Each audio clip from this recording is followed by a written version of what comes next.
Wassalatu wassalamu ala sayyidina Muhammad ibn Abdullah al-qa'im bihuquqillah adada ma fi ilmillah salatan daimatan bidawami mulkillah wa ala alihi wa sahbihi ma daqat illa wa farrajaha Allah amma ba'du.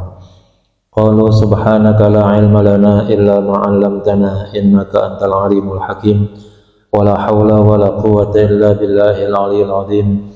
Rabbi shrah li sadri wa yassir li amri wahlul 'uqdatam min lisani yafqahu qawli.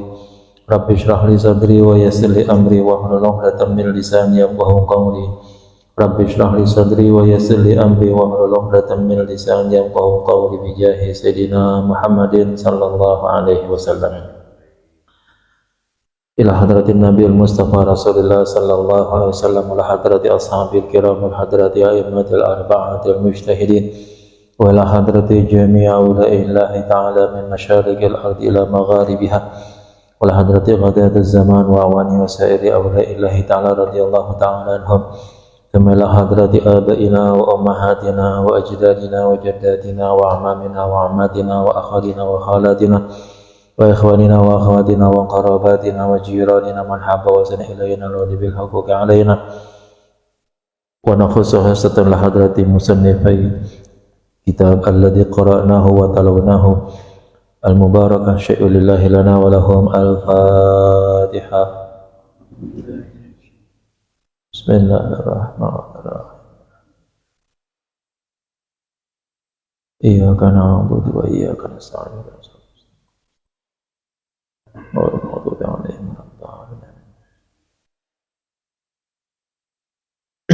Jamaah sekalian yang kami hormati, alhamdulillah kita bersyukur pada Allah Subhanahu wa taala. Sampai detik hari ini kita masih mendapatkan curahan rahmat, maghfirah, hidayah, ma'unah yang memungkinkan bagi kita untuk istiqamah hadir di majelis ilmu. Salawat dan salam semoga selalu tercurahkan ke hadirat baginda Rasulullah sallallahu alaihi wasallam. Yang pertama, saya ingin mengucapkan banyak terima kasih kepada jamaah sekalian yang terus memberikan kepercayaan kepada saya pribadi untuk sama-sama belajar yang terkait dengan masalah-masalah keagamaan.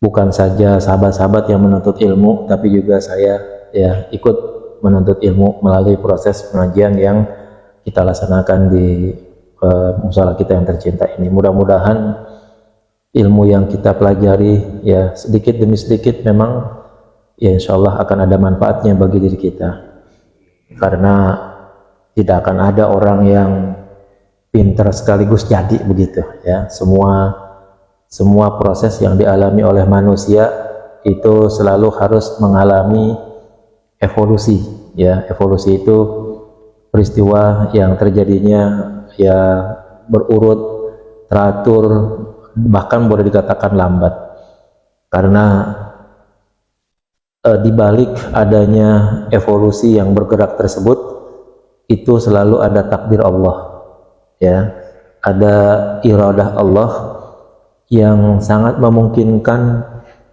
pada masa tertentu ya di tempat kita ini itu bisa saja ya hidayah dan ma'unah Allah turunkan kepada salah satu di antara kita begitu, untuk kemudian akhirnya bisa menjadi ulama besar, jadi orang alim dan lain sebagainya.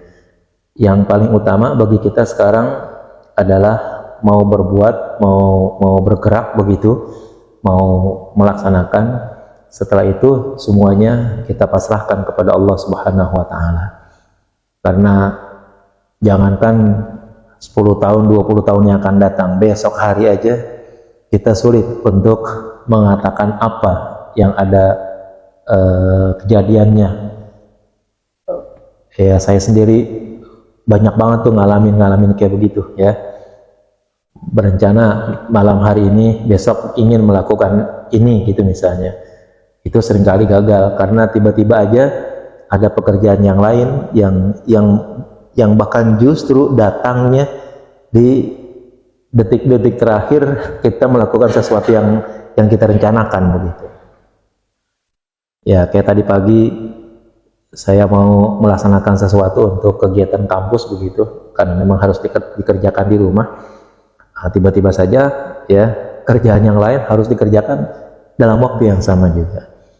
Ini berarti kan ada sesuatu yang udah kita rencanakan mungkin, tapi di balik itu kita nggak tahu ada perencanaan Allah yang lain lagi begitu. Maka ya setiap kali kegiatan, setiap kali aktivitas dan lain sebagainya yang terkait dengan majelis kita di sini, saya masih punya harapan besar bahwa sangat memungkinkan ya bagi kita untuk terus mendapatkan rahmat dan harapan dari Allah Subhanahu wa taala, ya bahwa kita bisa mendapatkan ilmu yang Allah anugerahkan kepada kita semuanya. Yang kedua, mohon tentu dibukakan pintu maaf yang seluas-luasnya manakala dalam proses taklim ya itu mungkin ada salah penerjemahan, salah pemahaman, salah penjelasan. Ada juga mungkin kata-kata yang memang tidak pantas didengar, menyakitkan hati dan lain sebagainya. Mohon dibukakan pintu maaf yang seluas-luasnya. Dan saya sangat bersedia sekali, ya namanya juga sama-sama manusia ya, manakala mungkin ada di antara kalian yang melakukan kesalahan dan lain sebagainya, ya kita bukakan pintu maaf yang seluas-luasnya. Selanjutnya yang mungkin setiap saat saya berpesan kepada sahabat-sahabat sekalian adalah ya tidak direncanakan begitu. Jangan sampai ada keinginan dari kita untuk menghentikan taklim kita ini. Ya, saya siap untuk diganti. Kita gitu yang hadir di sini, baik secara sadar ataupun secara tidak sadar, itu sangat memungkinkan bisa meninggalkan taklim kita begitu. Tapi mohon jangan ada kesepakatan gitu, entah dari ketua, pengurus segala macam untuk menghentikan taklim gitu ya. Bukan, sekali lagi, ini bukan untuk kepentingan saya atau kepentingan pribadi begitu, bukan. Tapi memang ini merupakan jalan yang terbaik bagi kita untuk kita mendapatkan sesuatu yang mungkin menjadi bekal kita nanti di akhirat. Satu, tidak ada sarana yang paling baik di mana belajar itu memiliki tingkat perbedaan usia, perbedaan kelas ekonomi, perbedaan kelas keturunan, pokoknya apa aja dah, kecuali di majelis taklim. Ya, mau kaya, mau tua, mau muda, ya, semuanya bisa duduk bersama-sama di majelis taklim. Kalau kita masuk ke kampus, ya paling tidak kita harus lulus tes. Bahasanya orang pinter gitu kan, orang yang pinter yang berkelas begitu bisa masuk kampus. Terus lihat lagi kampusnya, ya semakin mahal kampus, ya berarti semakin mahal harganya, dan tentu ya kita belum tentu masuk dalam kategori itu untuk masuk ke universitas gitu. Maka majelis taklim inilah ya sarana yang paling aman, sarana yang paling murah untuk kita menuntut ilmu gitu.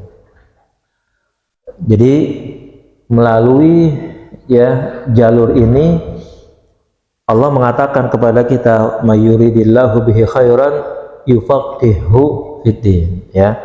Siapa yang dikehendaki oleh Allah untuk memiliki atau menjadi baik, satu jalannya adalah yufaqihu fiddin.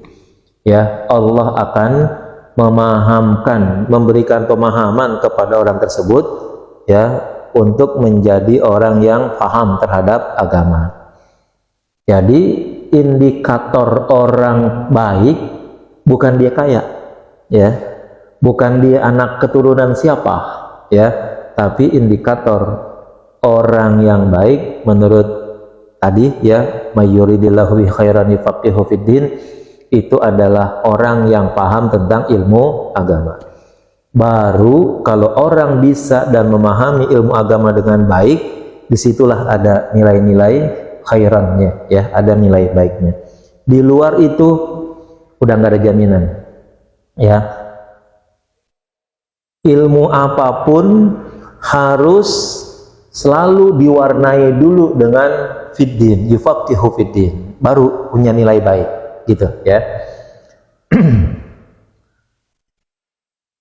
Ilmu agama itu sama seperti ya kalau mau diibaratkan gula lah begitu misalnya ya.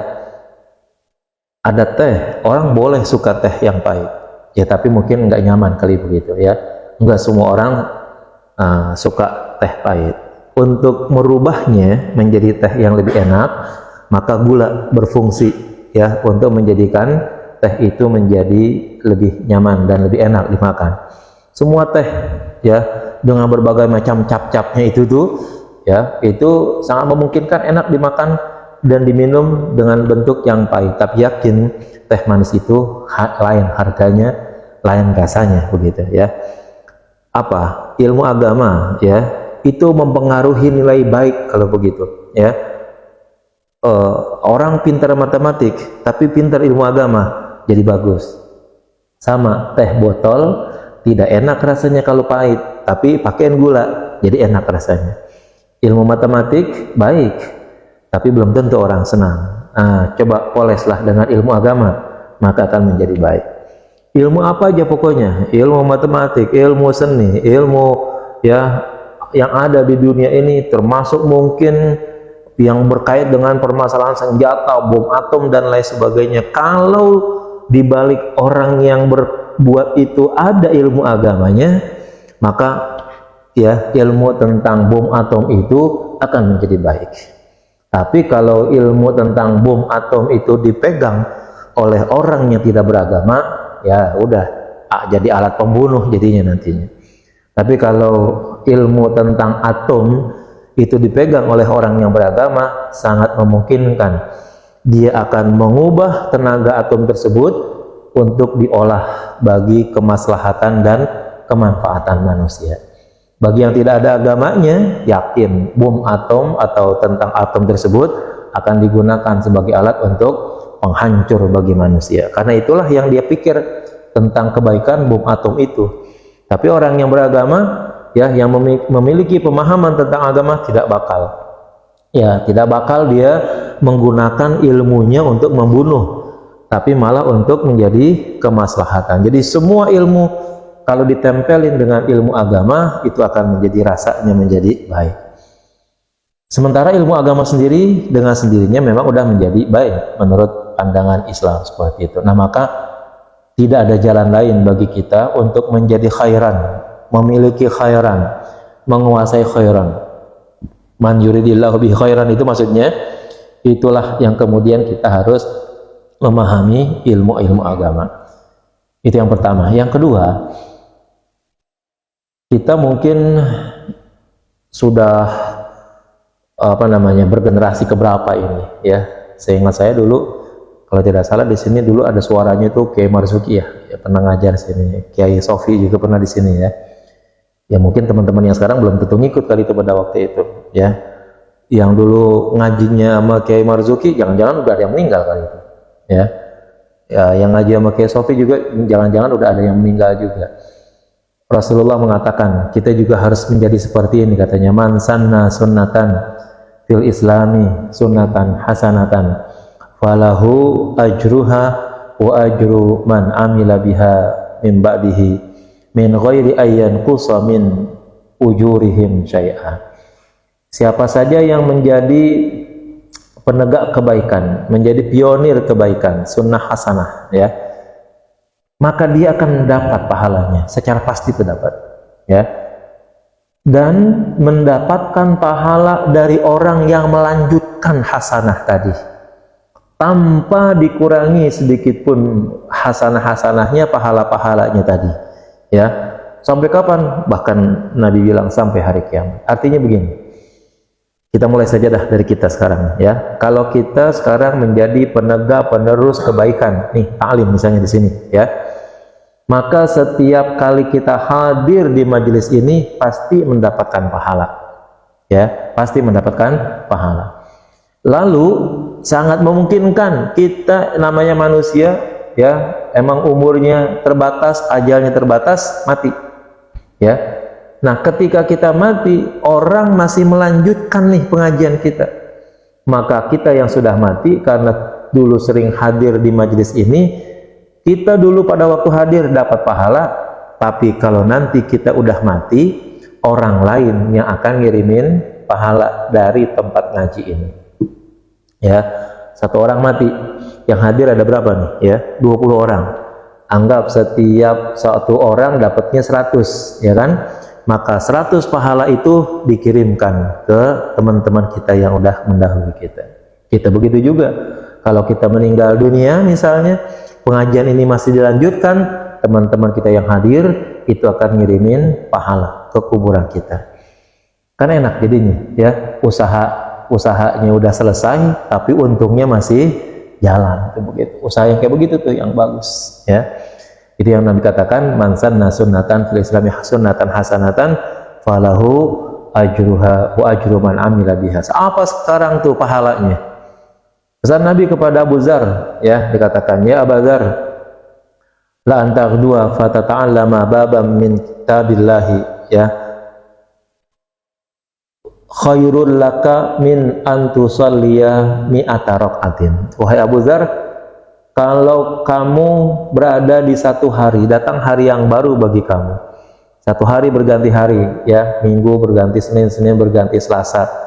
Lalu kamu mempelajari satu daripada ayat-ayat Allah, maka pahalanya sama dengan mendapatkan atau lebih baik daripada 100 rakaat sholat sunnah. Ya, satu kali kita belajar ayat Al-Quran itu satu ayat gitu maksudnya, itu jauh lebih baik daripada 100 rakaat sholat sunnah. Ya, jadi kalau ada nggak orang yang belajar ngajinya satu ayat doang gitu, hari ini baca Alhamdulillahirabbil alamin, ya, udah pulang, ada yang begitu? Kayaknya kagak ada, ya. Paling kagak derasnya aja udah banyak tuh. Dulu kalau kita ngaji menggonggong kita dulu, derasnya itu dari Al-Hakumut tuh, ya. Selain bacaan kita nih, kita punya bacaan hal ataka misalnya begitu, tapi pasti derasnya dari Al-Hakumut sampai Qul a'udzu birabbin nas tuh sebelum guru kita mulai ngajar. Nah itu ngederas dulu tuh bahasanya gitu, rame-rame kita baca. Itu satu ayat yang kita baca 100 rakaat. Dan kagak ada orang yang belajar satu ayat begitu. Ya, guru pasti ngajarin satu surat gitu, apalagi surat-suratnya pendek-pendek. Biarin salah hari itu, ya, besok ulang lagi sampai akhirnya benar, bahkan sampai akhirnya hafal tuh, ya kan. Al-Fatihah dah kita ambil contoh, ya.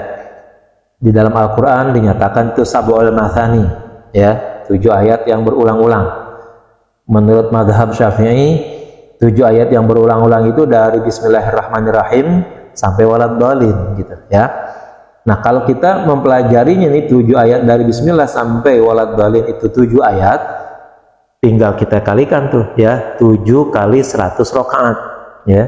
Berarti kalau kita mempelajari satu surat Al-Fatihah misalnya, itu kita sudah mendapatkan 700 rakaat. Itu kalau kita baca Quran, belajar Al-Quran. Lalu Nabi melanjutkan, wala antaghduwa fatata'allama babam min ilmi khairul laka min antusalliya al-faraqatin. Ya Abu Dzar, kalau datang hari yang baru berganti hari yang baru, kamu berada di situ, kamu mempelajari satu bab, ya, bagian daripada ilmu, ya. Ada yang mengatakan hadisnya umila aulam yu'mal, katanya diamalin atau tidak, ya, khairul laka min antusalliya al-faraqatin, itu jauh lebih baik dibandingkan dengan kamu sholat 1000 rakaat. Dari muka-muka yang saya lihat kayaknya ini termasuk saya. Anda udah bisa tebak berarti, ya. Kayaknya kagak ada yang udah sholat 1000 rakaat gitu sekali dah seumur hidup, ya. Nggak ada gitu. Nggak ada. Saya agak penasaran kira-kira kalau sembahyang 1000 rakaat itu berapa lama, ya, kira-kira gitu. Kira-kira mana enakan, duduk di majelis taklim atau sholat 1000 rakaat gitu, ya. Nyoba, ya, sholat mulai dari jam 12, selesai itu ternyata jam 4, baca suratnya Fatihah kulhu, rakaat pertama sama rakaat kedua sama gitu, waladhdallin kulhu gitu, ya kan. rukunya, sujudnya tiga enggak lebih daripada itu. Ya, nah itu saya nyoba untuk tahu nih ayat ini apa hadis ini berapa lamanya kita sembahyang tuh. Ternyata dari jam 12 baru selesai jam 4, cuman dapat 100 rakaat. Ya, dari jam 12 mulai gitu selesai jam 4 itu dapat 100 rakaat. Nah, berarti sudah hampir sama kita baca ayat Al-Quran 1 kalau gitu. Lah kalau kita ngaji sama guru baca Alhamdulillahirabbil alamin, salahnya di mana deh coba? Ya, kita baca nih sama guru, saya mau ngaji apaan? Fatihah, tapi satu ayat aja ya. Coba dah, kesalahan kita kalau kita baca Alhamdulillahirabbil alamin, segitu doang tuh. Salahnya di mana coba? Orang Indonesia nyebut ain bisa, ha bisa, ya apalagi orang Betawi itu lebih gampang gitu.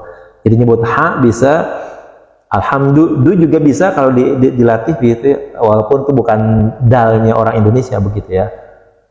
Jadi yang susah di situ tidak alhamdulillah, ha, dal, lam, ha masih bisa. Terus ain, alamin, 3 huruf doang tuh yang susah. Ha, dal, ain gitu ya. Itu sama guru paling-paling 2-3 menit bisa diberesin itu. Nyebut Alhamdulillahirabbil alamin. Nyebut Alhamdulillahirabbil alamin bener bacaannya, pahalanya 100 rakaat. Saya sholat 100 rakaat dari jam 12 sampai jam 4 ternyata. Ya mendingan baca Alhamdulillahirabbil alamin 2 menit rapih ya kan? Iya. Mendingan ngadepin dah guru nih saya mau baca ayat 1 ayat aja. Iya terserah dah, lu paling begitu guru juga girang kali ya kan? Kita ngaji 1 ayat. Nah, ternyata 1 ayat yang 100 rakaat itu 100 rakaat baru bisa selesai 4 jam kan berarti itu ya. Itu tuh tanpa batal tuh saya bertahan. Tanpa batal, tanpa makan, tanpa minum, tanpa istirahat, tanpa tidur. Jam 12 terus. Ini bukan cerita saya mau sholat pamer, bukan, tapi pengen ngetes ilmu ini nih gitu. Kira-kira sholatnya itu berapa lama kalau 100 rakaat. Nah, sekarang Nabi bilang ngaji baca sebagian bab daripada ilmu pahalanya 1000. Kalau tadi 104 jam kan jam 12 mulai itu. Jam 12, jam 1, jam 2, jam 3, jam 4. 104 jam. Kalau 1000 kan tinggal kali 10 ya kan? Berarti 40 jam kalau gitu. 40 jam itu 2 hari. Dengan syarat tidak makan, tidak minum, tidak batal, tidak tidur, ya tidak istirahat. Tentu yang terus-terusan begitu. Nah, kalau tiap 5 menit minum, 5 menit makan, 5 menit tidur gitu ya kan? Ya bisa 6 hari kalau gitu, 1000 rakaat. Nah, bayangin itu kalau kita benar-benar gitu mau cari 1000 rakaat butuh waktu 40 jam tanpa istirahat untuk sholat yang pendek sholat ya kan? Sholatnya nggak panjang-panjang itu, tapi 40 jam kan lama banget kalau begitu. 2 hari ya, luar biasa sekali. Tapi Nabi udah memberikan garansi kepada kita kalau kita duduk di majelis ilmu ya, ilmunya dapat atau kagak, yang penting datang aja di situ ya. Itu kita sudah mendapatkan pahala 1000 rakaat yang apabila kita melaksanakannya secara real con ya. Ya, real con itu dibutuhkan 40 jam ya, 40 jam. Jadi 2 hari kurang 8 jam jadinya. Kan lama juga kalau begitu. Artinya gini, mohon maaf, kalau saya gitu misalnya dibayar untuk sholat 40 jam, ama disuruh ngaji yang 1 jam bayar sama 40 jam ngaji, sama 40 sembahyang, saya pilihan ngaji kalau begitu. Ya kan? Kalau dilihat dari segi bayarannya, capeknya luar biasa banget itu sembahyang lama seperti itu. Bandingannya apa? Terawih dah ya. Berapa terawih? Iya 23 aja kita dongkol banget kan kalau imam. Kalau imamnya tuaan dikit ya kan, atau yang muda tapi bacaannya lambat begitu, tandain dah pokoknya ya kan, nyontarnya ya dia kapan hari apa lagi nih dia ya coret, gua nggak datang dah kalau kita ya, imamnya dia lama ya katanya kan. Itu cuma 23 rakaat ya kan ya, kalau dihitung-hitung dari awal dah Isya misalnya qobliyah ya 2 Aisyahnya 4, Badiahnya 2, itu udah berapa 8 gitu ya kan. Terus sampai 23 ya kan, belum sampai 30 artinya belum sampai 40 rakaat itu. Tapi kita banyak dongkol ya salat yang kayak begitu tuh. Nah, ternyata Allah udah mengganti yang lebih baik daripada itu ya, yaitu dengan hadirnya kita di majelis ilmu, pahalanya udah menyamai bahkan lebih baik daripada 1000 rakaat salat sunnah. Sekarang kalau salat sunnahnya kita pilih ya, di antara salat sunnah yang ya yang jangan jauh-jauh dah, nggak usah semua salat sunnah ya, kita ambil salat qobliyah subuh aja dah, itu aja satu yang kita pilih. Nabi mengatakan kepada kita ya, rakaatail fajri khairum minad dunya wa ma fiha, 2 rakaat qobliyah ya subuh sebelum salat subuh tuh itu lebih baik daripada dunia beserta isinya. Kebun kita berapa meter yang kita punya? Udah gak punya kebun kita. Jamban kita udah di dalam ya. Kalau dulu engkong kita jambannya di mana? Wah, dari rumah mau berak ya kan, jalan dulu tuh. Emang engkong kita kebunnya lebar, enggak dia bikin jamban di rumahnya ya kan, dianggap kotor, dianggap bau dan sebagainya. Nah, sekarang kita udah kali biasa bikin jamban kayak begitu ya, mau nggak mau dah akhirnya bikin jamban di kamar tidur kita. Artinya dunia sekarang udah sulit untuk kita banyak memilikinya begitu, karena udah banyak orangnya dan kita termasuk yang tidak punya kekuatan untuk memiliki dunia seperti itu gitu, ya. Tapi dengan melaksanakan sholat qobliyah subuh ya, kita sudah menggenggam dunia beserta isinya. Kalau Nabi katakan khairan, pasti maknanya superlatif, dalam bahasa Inggris lebih baik ya, berarti memiliki dunia itu sekedar baik, tapi melaksanakan qobliyah subuh lebih baik daripada memiliki dunia beserta isinya. Sekarang kalau 1000 rakaatnya ya, kalau 1000 rakaatnya adalah qobliyah subuh gitu ya, sekali lagi, kalau 1000 rakaatnya adalah qobliyah subuh ya, berarti kan kita nungguin harus paling kagak 500 kali subuh tuh kalau begitu ya kan. Itu aja udah lama benar. Tapi yang dimaksud adalah kalau seandainya qobliyah subuh yang kita maksud, yang kita pakai daripada 1000 rakaat tersebut, maka sekali taklim kita sudah memiliki kurang lebih 500 dunia ya, 500 kali lipat dunia beserta isinya. Kalau hitungnya pakai matematik tuh begitu ya. Bener nggak tercapai sedemikian? Ya kita kagak bisa ngelihat benernya kalau sekarang. Kalau sekarang diunjukin tuh pahala kita dalam bentuk yang real begitu, yang nyata begitu bentuknya. Jangankan dunia, apalagi rumah kita gitu. Dunia ini nih kagak sanggup untuk menampung pahala yang kita miliki. Terlalu berat, terlalu susah atau terlalu sempit dunia ini untuk menampung pahalanya orang yang beriman. Ya, apalagi yang rajin menuntut ilmu. Coba kita ambil contoh yang paling gampang. Ya, Nabi mengatakan siapa yang ya menjenguk orang yang meninggal, orang yang takziah tuh ya, kemudian ikut sholat dan sampai menguburkannya katanya, falahu qiratani katanya, maka dia mendapatkan pahala 2 qirat katanya. Sahabat masih bingung karena baru Nabi sampaikan 2 qirat itu apa gitu. Lalu Nabi ditanya, qirat itu seapa ya Rasulullah? Ya, 1 qirat itu ya sebesar Gunung Uhud. Gunung Uhud 1000 kilo ya, tingginya katanya juga 1000 kilo ke atas, itu lebar 1000 kilo lebih. Itu sekali sholat jenazah pahalanya segede Gunung Uhud ya. Kita mah nggak usah nyolatin jenazah orang lain dah ya, yang mungkin bapak ibunya udah meninggal kan pasti ikut nyolatin tuh. Kalau seandainya bapak ibu kita sholatin, apalagi kita ngerawat kan sampai kuburan kita kan, sampai kuburan bapak kita kan, kalau begitu ibu kita ya kan, itu aja udah 2 kali Gunung Uhud lebih kalau begitu. Tuh kalau seandainya pahala segede gunung Uhud taruh di rumah kita segede apa jadinya? Ya, dan rumah kita ngontrak lagi ya kan? Kan repot jadinya kalau pahala 2 kali gunung Uhud harus dibentuk, ya. Nggak usah tebal-tebal, nggak usah berat-berat dah. Gunung segede gunung Uhud, tapi enteng itu sama dengan enteng Serofom gitu tuh. Kan Serofom kan enteng tuh ya, tapi gedenya segede gunung Uhud, ya. Tuh nyimpannya di mana tuh, ya?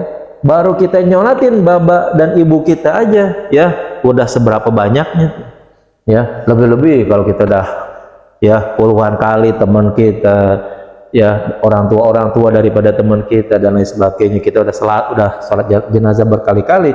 Itu berapa puluh gunung Uhud yang udah kita miliki sebagai pahala kita, di mana nyimpennya? Ya, susah.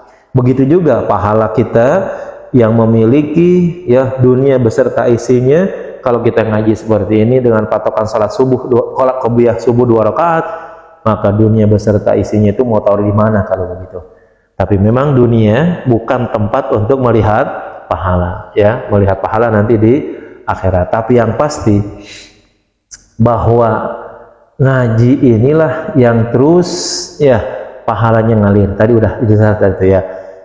Yang kedua dan yang pasti lagi adalah bahwa ngaji inilah yang kemungkinan besar juga menjadi amal kita yang terus menemani kita ke alam barzakh kita, ya.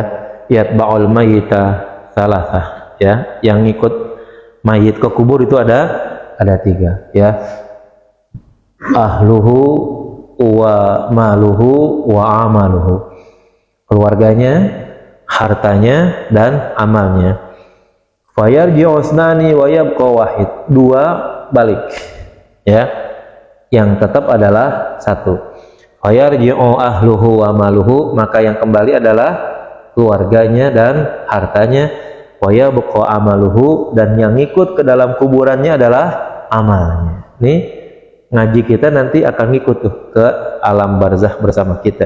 Sementara harta yang kita miliki, ya, jangankan motor dah, stiker orang cari tuh, stiker. Kan stiker habis nguburin kan kotor tuh, ya. Orang tanya, stikernya mana stikernya katanya. Tuh begitu.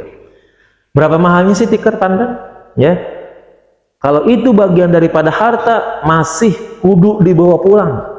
Ya, kita kagak bisa itu bawa tikar pandan kita untuk nemenin kita di kuburan.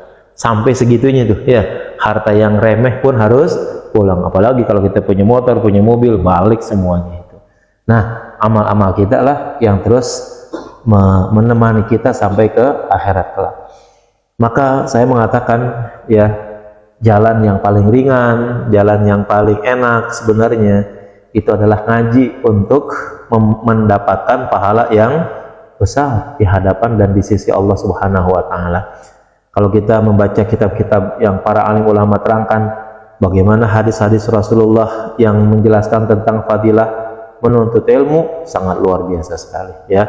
Maka penting bagi kita untuk terus menuntut ilmu dan jangan ada rencana pengajian ini kita hentikan begitu, ya. Gurunya boleh ganti, gurunya boleh mati, ya.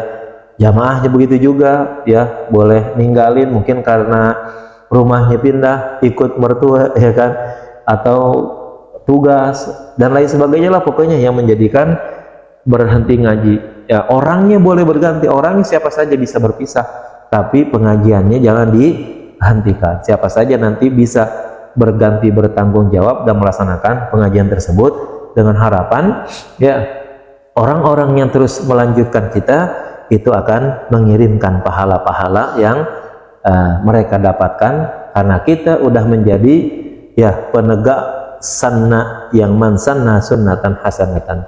Kita sudah memulai untuk melakukan, ya, sunnah hasanah ini. Kalau, ya, hadis tersebut dibilang bohong, ya, itu otomatis tuh nanti, ya, apa namanya, hadis-hadis yang lain juga sangat dicurigai jadinya. Nabi nggak pernah bohong dalam kehidupannya, ya. Kalau sanad hadisnya lemah sangat memungkinkan, tapi kalau nabinya bohong nggak mungkin terjadi, ya, nggak mungkin, karena nabi sekali bohong gitu misalnya, oh nanti status ayat bisa jadi dinilai bohong. Terus Sahih Muslim, Sahih Bukhari, ya, Sunan Ibnu Majah, Sunan Abu Daud dan sebagainya, oh itu bisa kena kategori bohong semua jadinya, karena ada hadis yang dinyatakan dari Nabi pernah berbohong gitu misalnya. Nggak mungkin. Apa yang Nabi sampaikan pasti benar. Adapun perawinya, sanadnya, nah itu yang bermasalah. Bukan nabinya yang bermasalah, tapi perawi-perawinya atau sanadnya. Nanti ada sanad yang muttasil, ada juga sanad yang munqati namanya, ya, sanad yang bersambung dan sanad yang terputus. Itu yang berpengaruh kan bukan nabinya kalau begitu, ya. Yang berpengaruh adalah kualitas hadisnya gara-gara yang bawa hadisnya gitu, ya. Jadi sekali lagi, kalau pada malam hari ini adalah tawakuf, ya. Kata tawakuf itu diambil dari kata waqafa. Waqafa itu menunjukkan berhenti sejenak, ya. Coba kalau kita baca Al-Quran, ya, baca Al-Quran tuh disebut dengan wakaf, ya. Ada wakaf. Apa wakaf terus kita sadaqallahul azim? Enggak, ya kan? Namanya wakaf. Berarti, ya, ada ayat kita disuruh berhenti, lalu kemudian lanjutin lagi. Nah, kita berarti ada satu ayat yang memang saat ini kita harus berhenti untuk kemudian nanti kita lanjutin lagi. Kalau mau berhenti semuanya, khatamin dulu semuanya gitu kan. Khatam tuh baru berhenti. Sama seperti khatam Quran, ya. Khatam Quran itu berarti semua ayat Al-Quran sudah dibaca, namanya sudah khatam kalau begitu, ya. Dan nggak ada wakaf lagi. Tapi kalau kita mulai lagi baca Quran lagi, ketemu lagi wakaf lagi, baru kemudian khatam lagi begitu. Nah, ini menunjukkan bahwa tawakuf itu adalah waktu yang sebentar saja untuk kita hentikan karena ada bulan Ramadan. Ya, saya berharap tentu majelis-majelis yang ada di musola kita terus dilaksanakan. Nah, apa yang kita laksanakan ini pasti banyak manfaatnya, bukan saja buat kita, tapi juga buat orang-orang yang telah berjuang mendirikan musola ini. Orang-orang tua kita tentunya banyak peranannya dalam kehidupan mereka pada waktu itu untuk membangun musola yang seperti sekarang ini, ya kan. Gak usah yang banyak-banyak, satu aja di antara mereka pernah nitipin paku di sini nih, satu gitu. Satu di antara mereka pernah menitipkan batu bata kali, mungkin karena apa? Karena kesulitan ekonomi yang mereka hadapi gitu, sehingga walaupun pengen nyumbang tapi cuma sedikit gitu, misalnya 1000 kali 2000 kali pernah dia nyumbang di sini. Semuanya itu akan tetap ada manfaatnya selagi kitanya juga memfungsikan musola ini. Sehingga batu-batu, kaca, besi, listrik dan lain sebagainya yang dibiayai oleh orang-orang itu pasti akan mengalir pahalanya ketika kita memfungsikan musola kita ini, salah satunya dengan taklim. Maka sekali lagi, ya, kita jangan niat berhenti, ya. Sekarang silahkan ditawakufkan, tapi nanti kita niat untuk kita lanjutkan kembali. Saya kira ini yang dapat saya sampaikan. Terakhir, mari kita baca surah Fatihah sekali lagi. Kita sampaikan kepada kedua orang tua kita, kakek dan nenek kita, guru-guru kita, baik yang telah mendahului kita ataupun yang masih ada. Mudah-mudahan yang telah mendahului kita, semua keluarga kita, sahabat kita, kerabat kita, selalu mendapatkan maghfirah dan rahmat dari Allah Subhanahu wa taala. Kuburnya dijadikan raudhah min riyadil jannah dan terus mendapatkan aliran pahala dari aktivitas dan kegiatan di musola ini. Kita doakan kepada anak-anak kita, mudah-mudahan mereka menjadi generasi yang terbaik bagi kita, menjadi anak-anak yang saleh dan salehah, mampu, ya, berdiri sendiri di atas kaki mereka dan juga mampu memperjuangkan cita-cita orang tuanya. Kita doakan kepada keluarga kita, sahabat kita, teman-teman kita yang mungkin pada malam hari ini dalam kondisi sakit atau terkena musibah atau terlilit hutang, mudah-mudahan semuanya diselesaikan oleh Allah dengan sebaik-baiknya. Kita doakan juga kepada keluarga kita, saudara-saudara kita yang ada di Palestina yang sekarang masih saja mendapatkan gempuran dari Israel, laknatullah.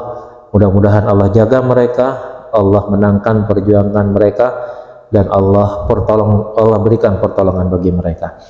Ila hadratin Nabi Mustafa Rasulullah sallallahu alaihi wasallam di hazihi niyah al-Fatihah.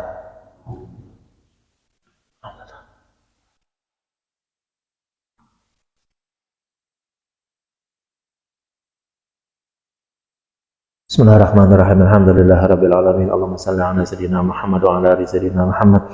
Allahumma rizqna fahma, Allahumma ighfir lana dhunubana wa walidina wa limasyayikhina wa limu'allimina wa liman lahu haqqan alaina wa li jami'il muslimin wal muslimat wal mu'minin wal mu'minat rahmatika ya arhamar rahimin. Allahumma ij'al thawaba hadha ta'lim fi hadha al-masjid fi hadha al-makan hadiyatan minna wasilah barakatan syamilah wa rahmatan mimma wa bi fadlika nazilah nuhdiha wa nuqaddimu la hadrati sayyidina wa habibina wa syafi'ina wa qurrati a'yunina sayyidina maulana Muhammad sallallahu alaihi wasallam thumma ila hadrati azwajihi wa dhurriyyatihi wa qarabatihi wa baitihi wa usulihi wa quraihi wa hawashi wa ansari wa junudi wa atba'ihi thumma ila hadrati jamil anbiya wal mursalin wa awliya wa salihin wa syuhada mujahidin wa almatal arba'ati mujtahidin wal khulafa'ir rasyidin wa sahabati wa tabi'in tabi'in wal ulama'il amilin wa la hadrati abaina wa ummahatina wa ajdadina wa jaddatina wa amamina wa amatina wa akhadina wa khalatina wa ikhwanina wa akhatina wa qarabatina wa jirana min habba wa zina ilayna wa ladabil hawqi alayna wa ila hadrati musannifil kitab alladhi qara'nahu thumma ila hadrati jamil muslimin wa muslimat wa mu'minin wa mu'minat ayna ma kanu min masyariqil ardi la magharibiha bi rahmatika ya arhamar rahimin. Allahumma ij'alhu hijaban lahu minan nar wa sitran minan nar wa amanan minan nar wa wifqan minan nar wa itqan minan nar. Allahumma ighfir lahum warhamhum wa'afihim wa'fu anhum waj'al jannata ma'wahum wa akrim nuzulahum wa wasi' madkhalahum wa ghsilhum bil ma'i wa thaqil barad wa naqqihim min al-khataaya kama yunqqa al-abyad min ad-danas. Allahumma la tahrimna ajrahum wa la taftinna ba'dahum wa ighfir lana wa lahum. Allahumma in kanu muhsinin fazid bi ihsanihim wa in kanu musii'in fatajawaz an sayyi'atihim. Allahumma ij'al quburahum rawdatan min riyadil jinan. Allahumma ij'al quburahum rawdatan min riyadil jinan. Allahumma ij'al quburahum rawdatan min riyadil jinan wa la taj'al quburahum hufratan min hufarat niran. Rabbana atina fid dunya hasanah wa fil akhirati hasanah wa qina adzabannar. Sallallahu alaihi wasallam Muhammad walhamdulillahirabbil alamin. Sekali lagi mohon maaf. Assalamualaikum warahmatullahi wabarakatuh.